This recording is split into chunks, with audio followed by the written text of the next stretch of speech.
ang panahong ang madalas nang kumakatok ay hindi na mga anak, kundi mga sakit.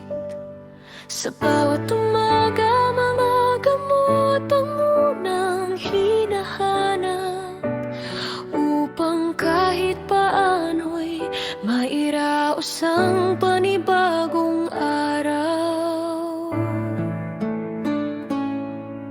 Ang dati malalakas na bisig ay nanghihina na. Ang dating masayahing ngiti ay